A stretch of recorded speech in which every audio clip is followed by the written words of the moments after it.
கௌதம் வாசுதேவ் மேனன் அவர்களோட இயக்கத்தில் மம்முட்டி அவர்களோட நடிப்பில் வந்த படம் தான் டாமினிக் த லேடிஸ் பர்ஸ். அந்த படத்தோட டே 1 கலெக்ஷன் எந்த அளவுக்கு இருக்குது அப்படிங்கிறது பார்ப்போம். உண்மையிலே ஒரு பெரிய நம்பரை கலெக்ட் பண்ணியிருக்கா இல்லையா, இந்த படத்தோட பட்ஜெட் எவ்வளோ எப்படி இருக்குது அப்படிங்கிறது பார்ப்போம்.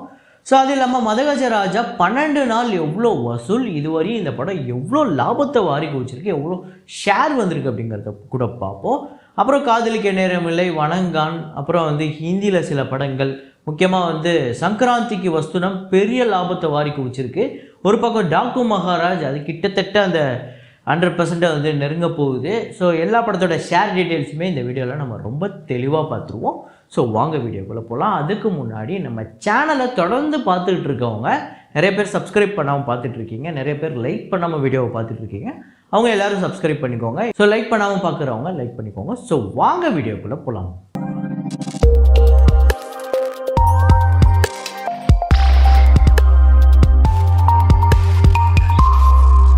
நேற்று வீடியோவில் நான் ஒரு ஃப்ரேம் ஒன்று வச்சுருந்தேன். அதை நிறையா பேர் கரெக்டாக கெஸ் பண்ணியிருந்தீங்க. அது என்ன ஃப்ரேம், என்ன படம் அப்படிங்கிறத பார்த்துட்டு வாங்க.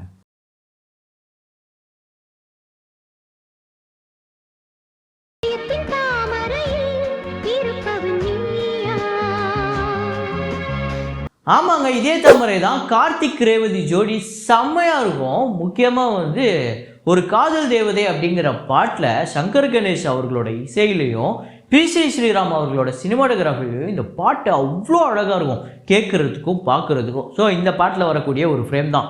ஸோ ரயில்வே ட்ராக்கில் சைக்கிளை நிற்க வச்சுட்டு அவங்க 2 பேரும் கட்டி பிடிச்சிட்டு இருப்பாங்க. அதை கரெக்டாக கிஸ் பண்ண முதல் 5 பேர் மதன்ராஜ் சனா அப்படிங்கிறவங்க, முத்துராஜா, சக்தி எடிட்ஸ், அப்புறம் நூர் மாஸ்கி 100 ஃபேஸ், அருண் பிரசாத் ஆர் அப்படிங்கிற இந்த 5 பேர் தான் முதல்ல கரெக்டாக கெஸ் பண்ணியிருக்காங்க. இன்றைக்கி ஒரு ஃப்ரேம் ஒன்று வச்சுருக்கேன். அது என்ன ஃப்ரேம், என்ன படம் அப்படிங்கிறத கெஸ் பண்ணுங்கள்.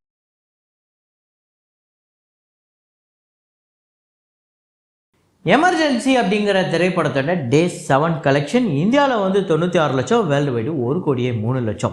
ஸோ டோட்டலாக இந்தியாவில் இந்த படம் 16,72,00,000, வேர்ல்டு வைடு 17,98,00,000 வசூல் பண்ணியிருக்கு.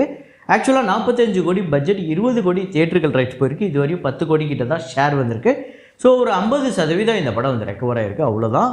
ஸோ இன்னுமே இந்த படம் இன்னொரு பாதி ஷேர், அதாவது இன்னொரு 10 கோடி ஷேர் எடுக்குமா அப்படின்னு கேட்டால் இல்லை. ஏன்னா இன்றைக்கே, அதாவது நாளைக்கு வீடியோவில் நம்ம சொல்ல போகிற ஸ்கை ஃபோர்ஸ் அப்படிங்கிற ஒரு பெரிய பட்ஜெட் திரைப்படம் வருது.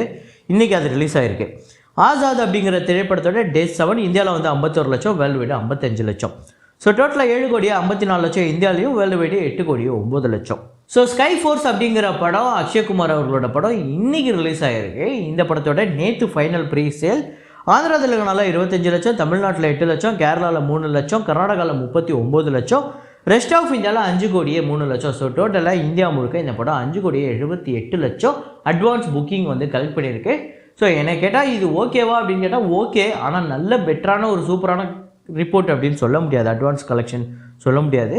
ரெக்கா சித்திரம் அப்படிங்கிற மலையாள திரைப்படத்தோட டே 15 கேரளாவில் 36 லட்சம், வேர்ல்டு வைடு 40 லட்சம்.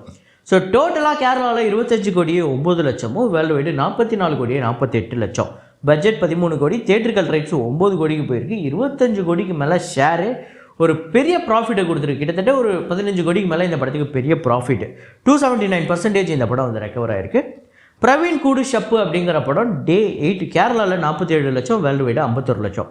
ஸோ டோட்டலாக கேரளாவில் 6 கோடியே 50 லட்சமும், வேர்ல்டு வைடு 7 கோடியே 42 லட்சம். பட்ஜெட் 7 கோடி, தியேட்டர்கள் ரைட்ஸ் 4 கோடிக்கு போயிருக்கு. கிட்டத்தட்ட 4 கோடியே 20 லட்சம் ஒரு ப்ராஃபிட் ஜோனுக்குள்ளே போயிருக்கு. ஒரு பெரிய விஷயந்தான். ஏன்னா இந்த படத்துக்கு பெருசாக ஓப்பனிங்கும் இல்லை, பெரிய அந்த நம்பர் வழக்கமாக மலையாள படங்கள் பண்ணுற மாதிரி ஓவர்சீஸ்லேயே இந்த படத்துக்கு பெரிய கலெக்ஷன் இல்லைனாலுமே பிரேக் ஈவன் பண்ணிடுச்சு. ஏன்னா சின்ன பட்ஜெட், சின்ன வியாபாரம் ஆயிருக்கு. அடுத்ததாக Dominic and the ladies purse, இந்த படத்தோட டே 1 கலெக்ஷன் மம்முட்டி அவர்களோட திரைப்படம் கேரளாவில் 1 கோடியே 80 லட்சம், வேர்ல்டு வைடு 2 கோடியே 10 லட்சம். ஸோ 14 கோடி இந்த படத்தோட பட்ஜெட் அப்ராக்சிமேட்டாக. ஸோ டே 1 ஒரு பெரிய கலெக்ஷன் அப்படியே அதிரி புதிரியாக எதுவும் கலெக்ஷன் எடுக்கலை. ஒரு நார்மலான ஒரு பேசிக்கான ஒரு சின்ன படத்துக்கு எப்படி கலெக்ஷன் எடுக்கும் அப்படி தான் எடுத்திருக்கு. ஸோ என்ன தான் இருந்தாலும் ஒரு சூப்பர் ஸ்டார் தான், இது பத்தாது அப்படிங்கிறது தான் உண்மை. அப்புறம் புஷ்பா 2 திரைப்படத்தோட டே 50 இந்தியாவில் 58 லட்சம், வேர்ல்டு வைடு 71 லட்சம். ஸோ டோட்டலாக 1483 கோடியே 22 லட்சம் இந்தியாலையும், வேர்ல்டு வைடு 1781 கோடியே 1 லட்சம் இந்த படம் உலகம் முழுக்க வசூல் பண்ணியிருக்கு. 500 கோடி பட்ஜெட், கிட்டத்தட்ட 990 கோடிக்கு மேலே இந்த படத்துக்கு ஷேர் கிடச்சிருக்கு. தியேட்ரிக்கல் ரைட்ஸாக போனது அப்ராக்சிமேட்டாக 617 crore. இந்த படம் ஓவராலாக வேர்ல்டு வைடு பார்க்கும்போது ஒரு பெரிய ஷேரை கொடுத்துருக்கு, பெரிய ப்ராஃபிட். ஆனால் ஹோம் ரீஜியனான ஆந்திரா தெலுங்கானால இந்த படம் இன்னுமே ரெக்கவர் ஆகலை அப்படிங்கிறது தான் உண்மை.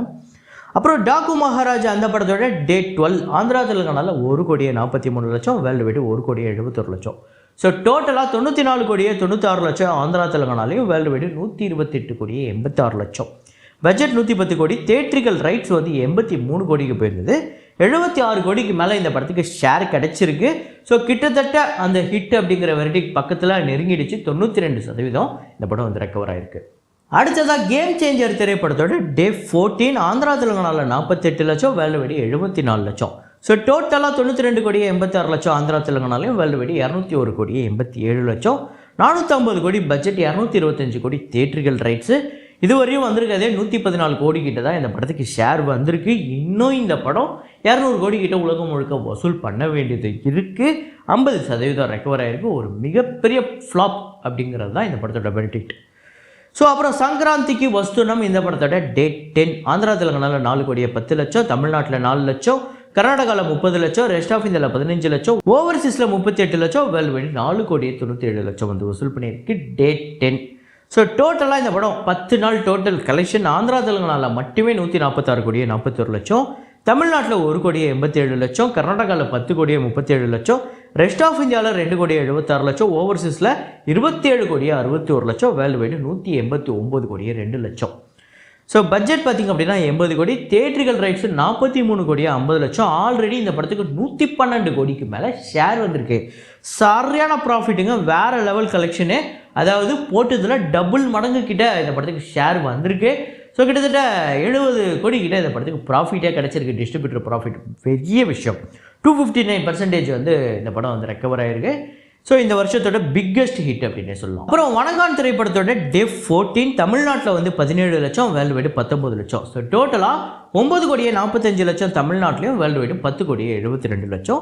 30 கோடி பட்ஜெட், தியேட்ரிக்கல் ரைட்ஸு 12 கோடி, ஷேராக வந்திருக்கிறது 6 கோடி கிட்ட தான் வந்திருக்கு. இன்னும் இந்த படம் ஒரு பெரிய நம்பரை கலெக்ட் பண்ணணும். அதாவது இப்போ எவ்வளோ கலெக்ட் பண்ணியிருக்கோ அதை அப்படியே கலெக்ட் பண்ணுமா அப்படின்னு கேட்டால் இல்லை அப்படிங்கிறது தான் நிதர்சனமான உண்மை.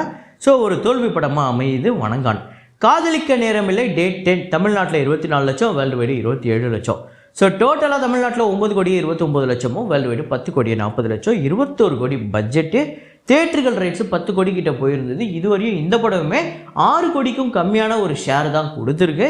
இந்த படம் கண்டிப்பாக இன்னும் ஒரு 9 கோடி இல்லை 8 கோடியாவது மினிமம் கலெக்ட் பண்ணால் தான் இந்த படம் வந்து ஒரு வெற்றி படமாக அமையும். ஆனால் வாய்ப்பே இல்லை அப்படிங்கிறது தான் உண்மை. ஸோ காதலிக்க நேரமில்லை ஒரு மிகப்பெரிய தோல்வி படமாக அமையுது.